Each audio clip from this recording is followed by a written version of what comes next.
Thank you all very much for coming to Virtual World's Best Practices in Education 2026 and for coming to attend my session today. My name is Shannon Broden, known in Virtual Worlds as Kreatya Shannon, or simply Kreatya.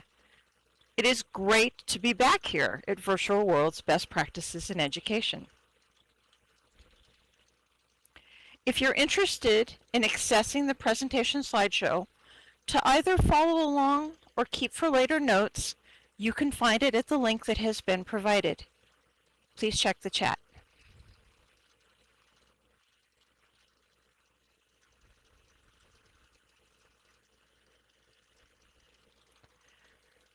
My background includes library science and communications, with my undergraduate work being in electronic media, specifically focused on radio and television.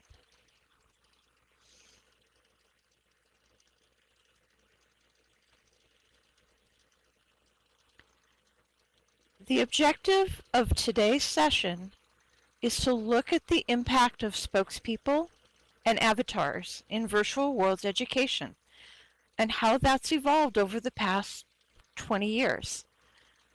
This is just a sample of articles that I've encountered during my own search, and by no means what I present today will serve as an exhaustive list of what is available.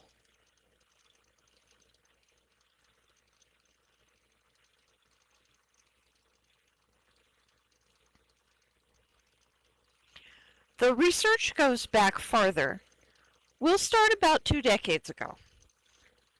And at that time, most of the research in the area we're going to talk about regarding animated spokespeople focused on its effect on children, and in specific in marketing. I believe a lot of that was carryover from interest in how television was affecting children, on which there had been much research done over the prior few decades. And as I said before, a lot of what was available early on came from marketing journals.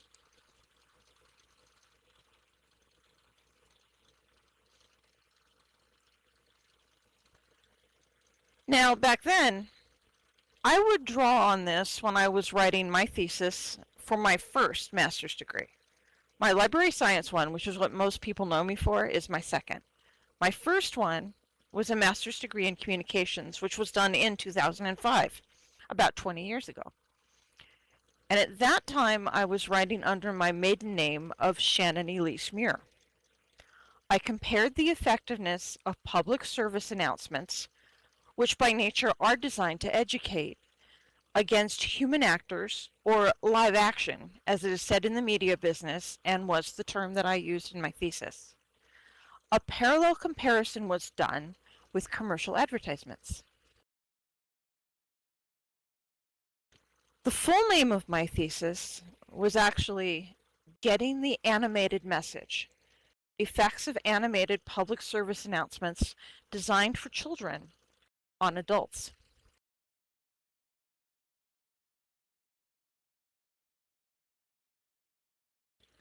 Albert Bandura's social theories had been greatly emphasized in my undergraduate study days, so I used them in part for the theoretical basis that I chose to follow into my early master's studies.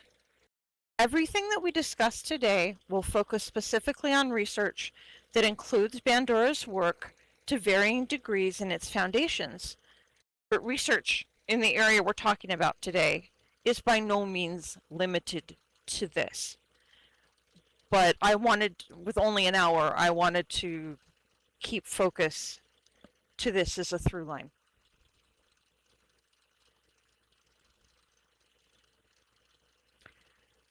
Now, if you don't know who Bandura is, Albert Bandura taught at Stanford, and there he developed social cognitive theory, as well as other things that were offshoots of that. Much of his influential work involves the concept of self-efficacy, or the idea of the ability of individuals to know what to do for themselves.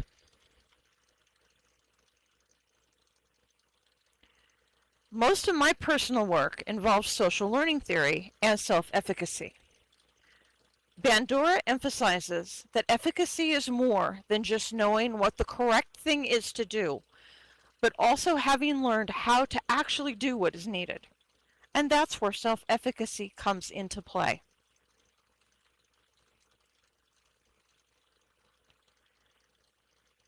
To be more specific, the thesis that I did for my communications masters talked about entertainment, education, communication strategy, of which Bandura's social learning theory plays a part.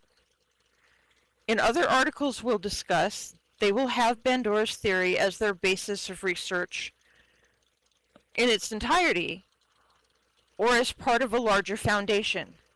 Again, what we go over today is by no means exhaustive.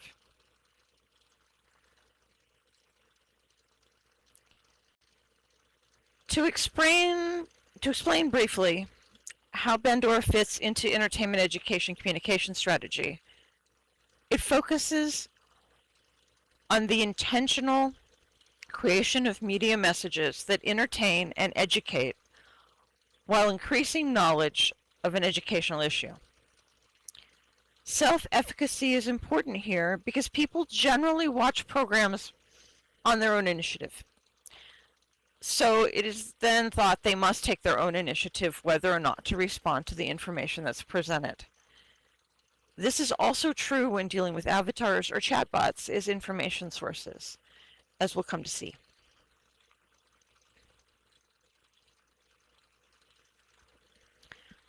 So, looking at Bandura's social cognitive theory, as well as social learning theory, let's talk about some scholarly articles that focus on this.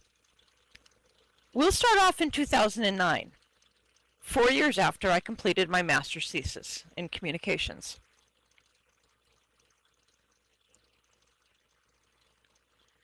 Researchers in 2009 looked at how some elements of Bandura's social learning theory could be applied in Second Life. They identified behavior modeling, imitation, and observed learning as applicable areas.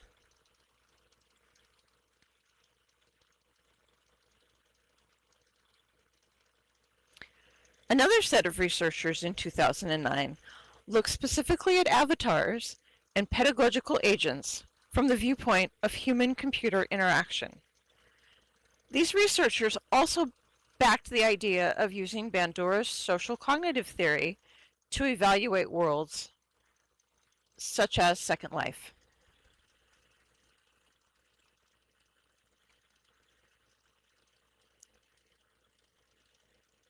In 2011, a researcher looked at how motivational virtual agents and avatars were designed to help encourage people and motivate their self-efficacy.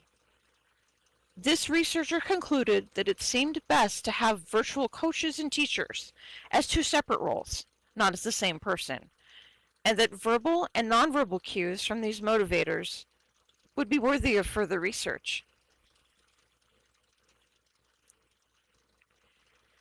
Now, and then in 2016, there was a study that focused on the concept of how much participants felt they could trust those that were guiding them in their learning, including the social presence characteristics. While those researchers were finding support, now this is around the avatars as well, specific research for cultural context came strongly recommended. In other words, understanding the placement of trust in an avatar within specific cultural context.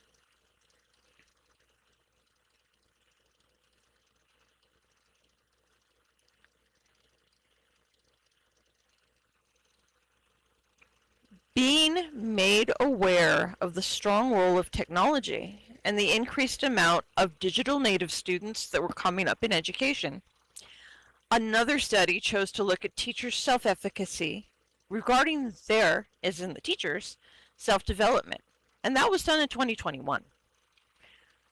The model they used was actually structured on two different theories, one of which was Bandura's.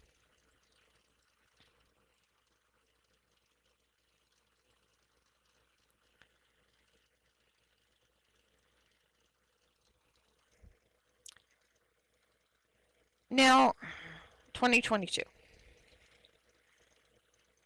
There was interest in revisiting the whole concept we talked about earlier for avatars and virtual coaches. This was a different set of researchers, but they wanted to look at the same topic. They wanted to see how Bandura's theory of in-world competence, how competently you could do something in a virtual environment, seemed to positively correlate for folks that were involved in exercise programs. And they did see senses of the positive correlation there. However, they did note that effects were studied at the same time, concurrently.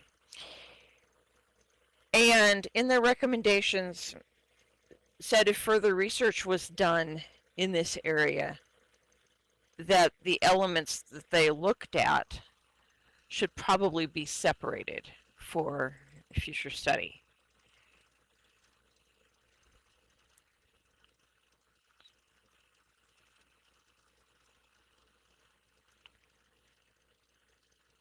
Another study done in the same year,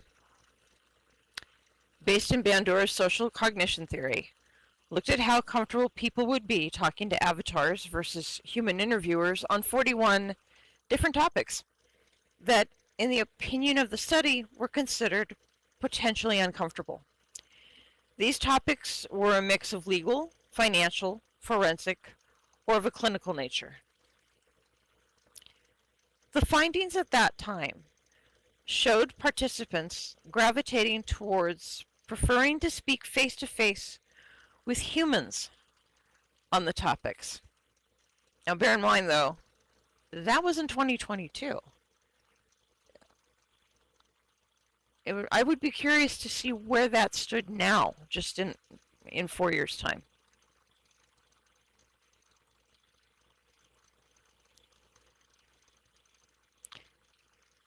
In 2023, Bandura's theory was applied to game-inspired conversational agents.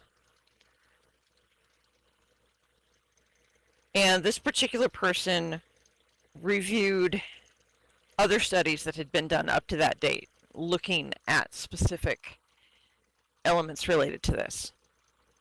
And so a review of studies that were focused that way included looking at Bandura's theories in regard to human-computer interaction for the scope of what they were looking at.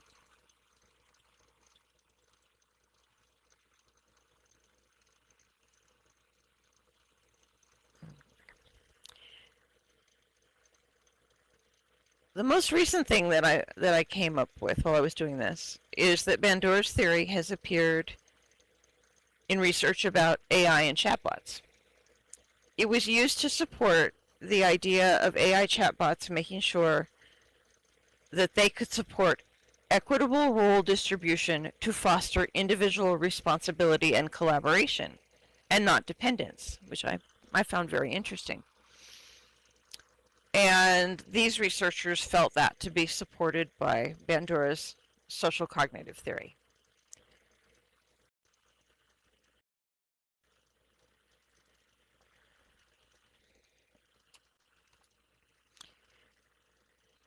And I will stop and point out real quick that I really hope that you grab the Google Slides, because I have realized that at least one of them went missing between the time I worked on it and now, and I don't know why. That last little bit I gave you should have had a slide of its own.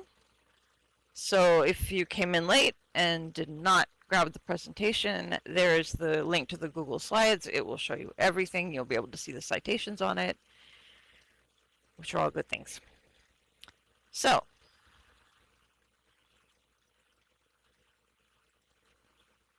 here we are.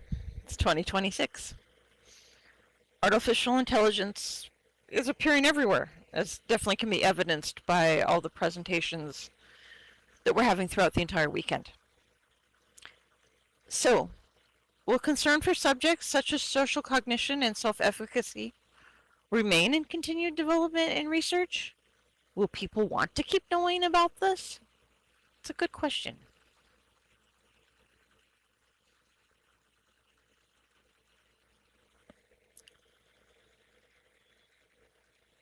So to sum up where we are so far, the sampling of items that have been discussed support that Bandura's social cognitive theory and social learning theory have continued to find relevance as we change focus in using forms of animation to convey information. And for those of you who don't know my background, even before I got my first master's, I started out in television animation production,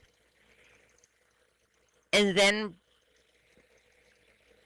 actually I should say, I studied it for live action in front of the cameras, and then came into the animation industry working on shows as a production coordinator. And from there, I brought the two interests together, and that's how I came to do that first master's thesis.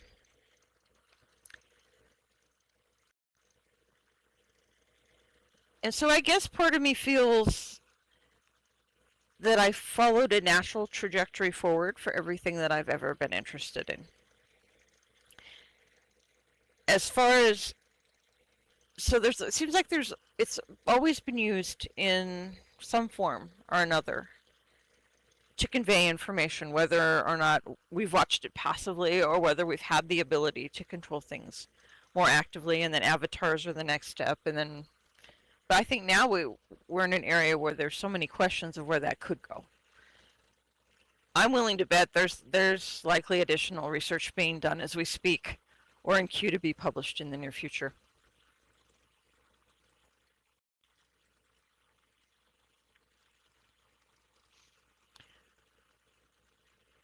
Personally, I hope that maybe things work out that I get to do future research in this area as well. But before I even thought about that, I wanted to look out and see what had already been done.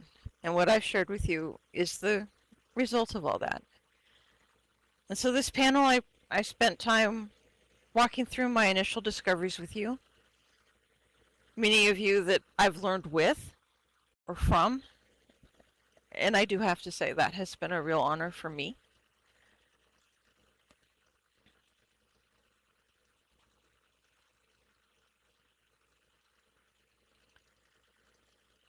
Now, I know that this is running kind of fast because I had hoped, and maybe we can, or maybe we can't, that's okay. What I wanted to know is if there were anything that either this talk inspires for you or related things that inspire you. Are there other theorists that you can think of that might be worthy of discussion? This just happens to follow the line that I've worked on. So I'm going to open the floor for a little bit, and if we don't have too much to talk about and come up short, that's okay too.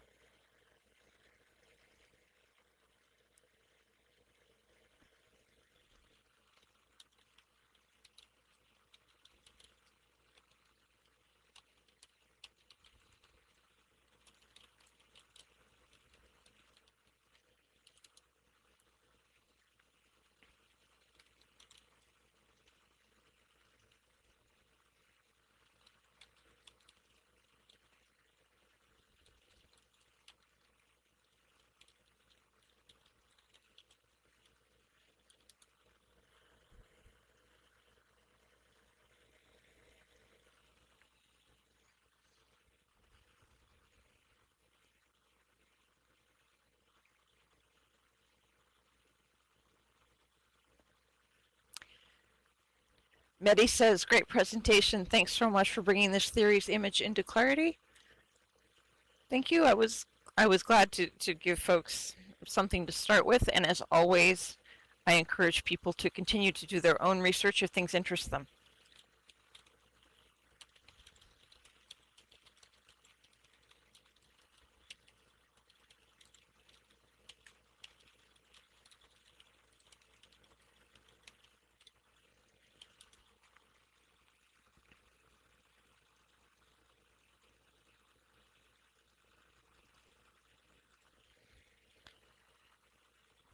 Dee Dee notes that this was something that came up in some of the research that she did on AI and healthcare education.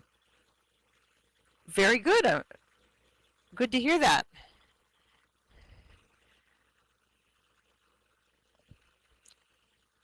Val says, the theorist I'm currently fascinated with is Neil Postman. He predicted our move from a world-based culture to an image-based culture. How do you feel about that prediction as a media person? I see pros and cons. Okay, Val, I will do my best to unpack that and type for those who need typing. As someone who also got a dual undergrad degree in English, creative writing, I actually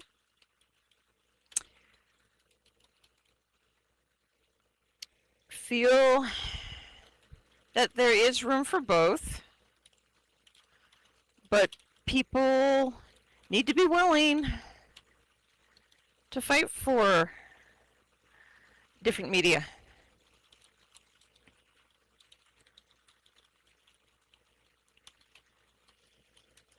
The effects of each are different. But we do seem to be moving more toward images.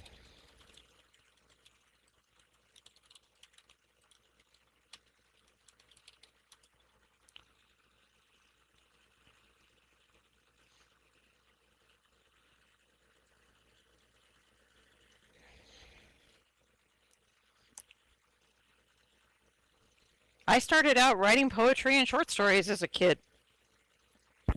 And then when I discovered animation, I wanted to write animation scripts.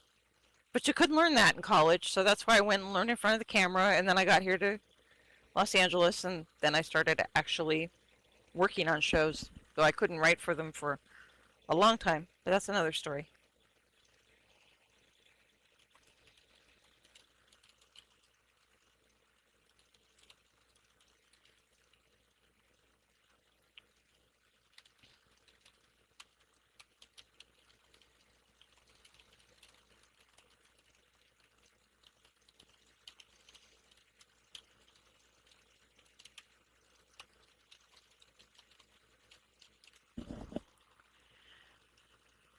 I've noticed that too. Dee Dee's pointing out many kids these days prefer learning through animation.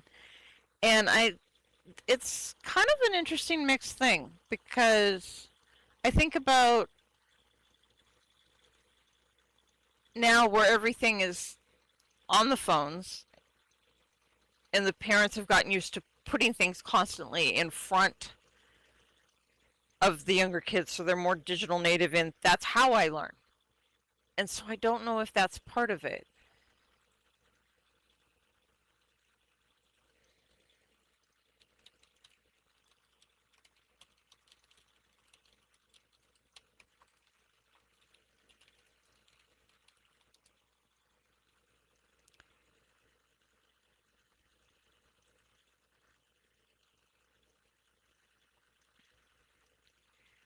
Val is talking about graphic novels are the top checked out books in the school library I just toured. And she's talking about Anne of Green Gables in graphic format and how she feels that that strips away her amazing voice and vocabulary. I'm pausing only because I'm probably going to get in trouble with it, Val. I've actually never read Anne of Green Gables in any format. I don't know why. That's not necessarily a knock on that particular book. It just never crossed my radar growing up. There are some classics that don't translate well. And then I look at people like my husband who had trouble reading, and graphic novels turned out to be his introduction to novels, and now he'll happily pick up Ray Bradbury or something else. But growing up, he said, if I hadn't been introduced to comic books, I never would have read. So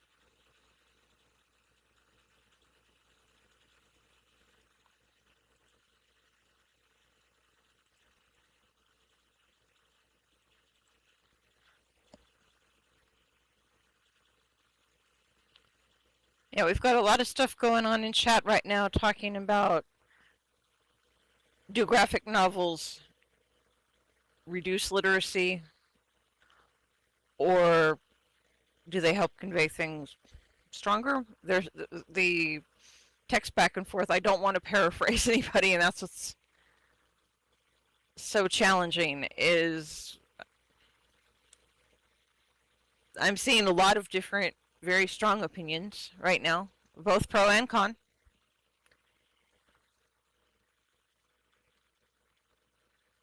And someone else is suggesting maybe social media reduces literacy more than graphic novels. Now, there's an interesting point going back to visuals, is that growing up, and even when I was doing my master's thesis, people didn't mind sitting through things that were longer.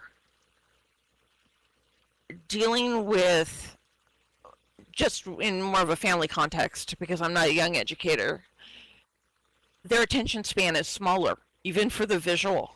You can't expect them to sit through a half-hour program anymore. It just doesn't work.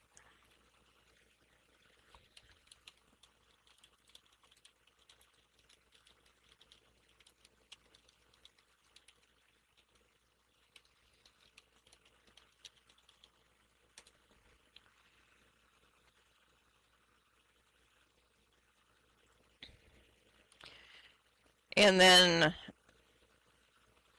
I saw the comment about Anne of Green Gables, the TikTok edition. And then I have to mention that librarians are trying to do book talks to encourage kids to pick up books to read.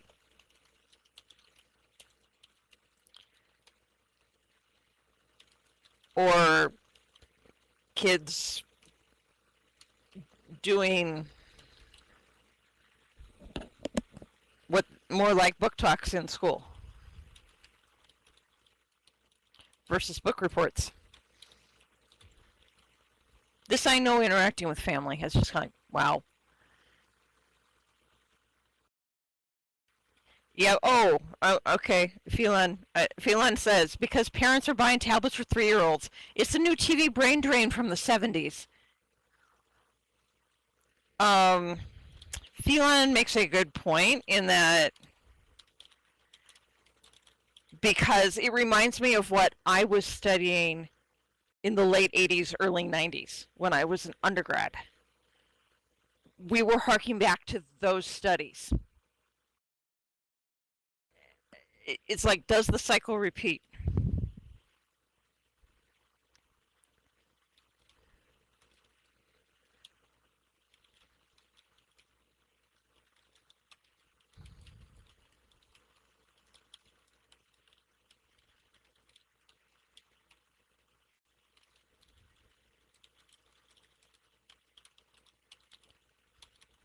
This is hard when I know that most of this is like going on, and for those of you who are sorry, we're listening to the live stream right now, because most of this is going on in text, and I don't want to paraphrase anybody, and but it's a lot to try to read, so I'm trying to figure out how to do this fairly.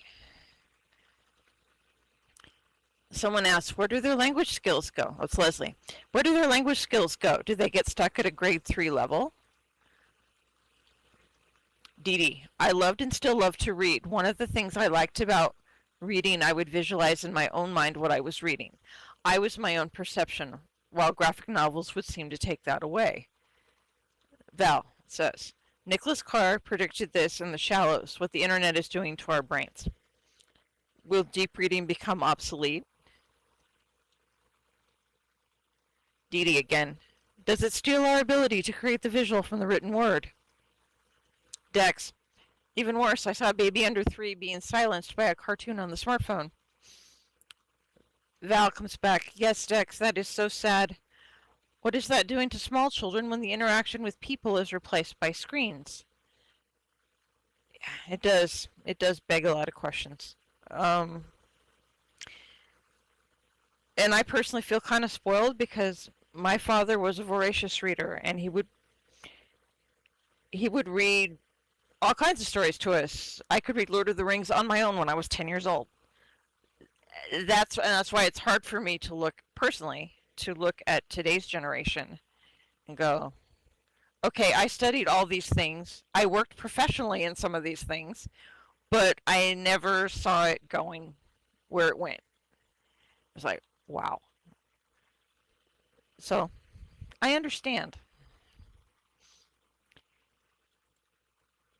Ice Guy. Think of how TVs were used as babysitters for the kids who arrived home after school while both parents were still at work or other places.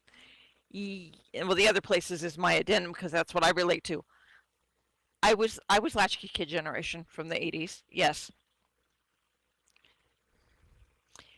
Leslie. And do they need the graphic excitement all the time? What does that bode for further education when they need to learn? In amusing ourselves to death, he criticizes TV. Dee Dee's also coming in behind Ice Guy. Right, Ice Guy, I always disliked TV. I don't watch it these days. Confession, I may have studied it, but even I watch a lot less of it. Partially because I'm here with you in virtual worlds more of the time, but when I have a choice, I don't always.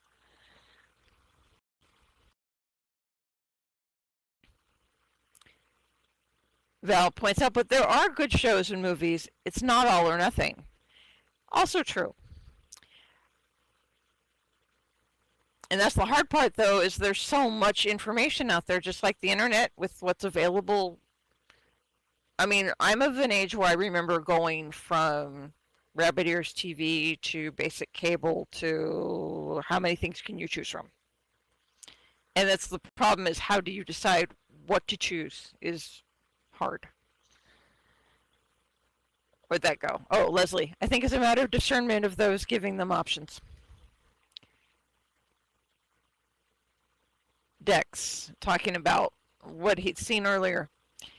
It made them antisocial and high demanding. There's lots of viral reactions of kids when a parent decided to put the screen off. Phelan, comic books are my escape from TV, so maybe graphic novels are kids' escape from social media. Doesn't mean you won't pick up a real book when school is finished, beating a love of learning out of you. Truthfully, I was having a conversation with someone, I won't say who because he might not appreciate it, but it's someone that I know in his 20s, and he was talking about how he appreciated picking up a paper book to read over a Kindle, and he's reading books right now that came out in the 80s because he's a particular series that he's into, and he's not even 30. I'm like, okay, good for you. There is some hope in the world. Yep. And Dee Dee's pointing out also accessibility. A lot of TV is like pay for these days, is paywall. Very true. Very true. There's not a lot as much over the air as we had.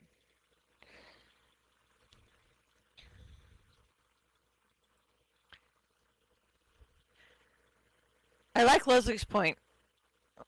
It seems more of what's being offered is a steady diet than a snack, and she's looking. This is a comment back to the graphic novels, and I think it's something that has to be looked at truthfully, regardless of the media, because I can see those same patterns in other things too.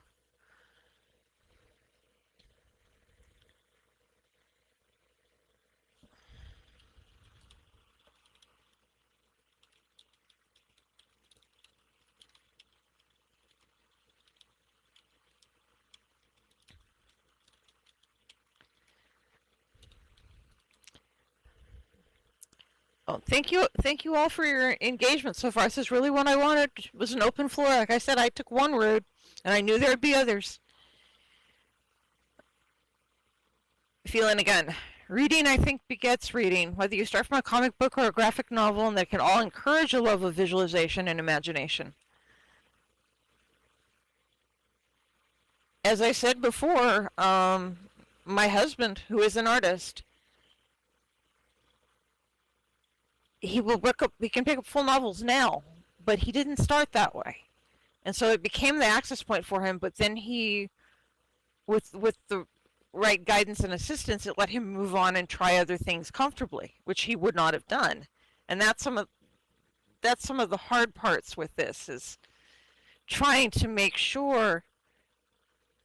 This is where I'm going to Phelan's point, is if you get them reading a little something, which is I'm actually going to use this analogy, a snack of words and more picture, if they get the right encouragement to go up and work with more words, that's good, but it's like, is our society allowing for that? And I'm not boots on the ground educator. I'm a media and virtual world studies person. But it's kind of the big question I'm personally putting out there right now as we're talking is I wonder what can be done from all sides. And it's not just in the classroom, but just us as people interacting with others to help. Dex says, yes, reading installs or upgrades your mind software. I like that picture. Very good.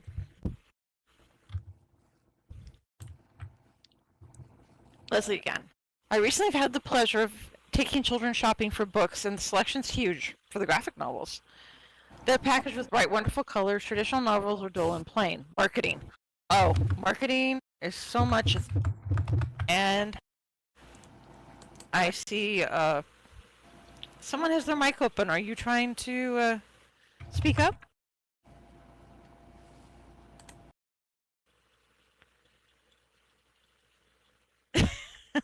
Oh, I'm laughing at feeling. I have some 525 floppy disks you can borrow for the upgrade.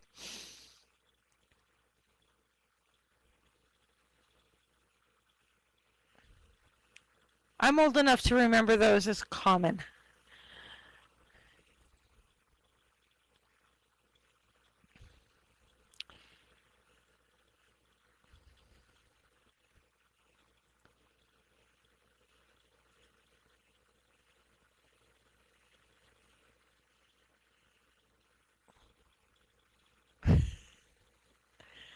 Wow.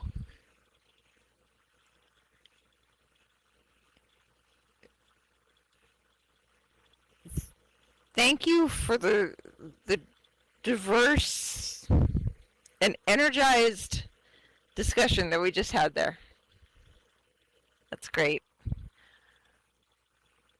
And some of the comments now are making me think maybe we need a whole other discussion about education and the evolution of software, hardware, and media, and how do you deal with that?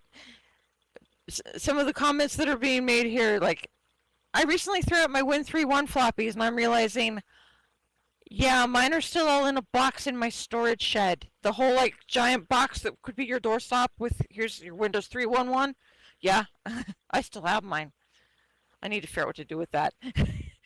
But yeah, that's the point. What do we do with all this stuff that we build up? Some of it, at what point do we keep it? Not that we can run it, but to show history and archives. And at what point do we figure out responsible ways to? Yeah, that's a whole nother topic. Not for today.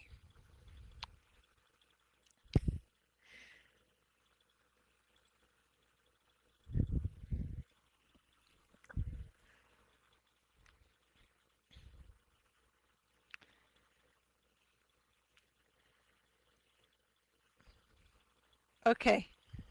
Oh.